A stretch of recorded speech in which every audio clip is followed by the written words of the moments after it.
इस कहानी का उन्वान है ज़रा मुस्कुराइए। एक हिरन का बच्चा जंगल में दौड़ रहा था। वो खरगोश से आगे था, वो हाथी से भी आगे था। उसने कूदकर दरिया पार कर लिया, उसने टूटी दीवार भी पार कर ली। घास पर एक बड़ा पत्थर पड़ा हुआ था, वो उससे ठोकर खाकर गिर गया। उसे चोट लगी और वो रोने लगा। बंदर ने उसकी टांग सहलाई। हिरन के बच्चे की आंख से आंसू बह रहे थे। भालू ने उसे गोद में उठा लिया, लेकिन हिरन का बच्चा चुप नहीं हुआ। फिर उसकी माँ आ गई। उन्होंने उसे मनाने की कोशिश की।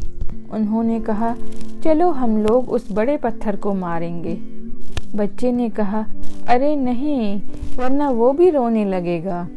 उसकी माँ हंसने लगी, वो भी मुस्कुरा दिया।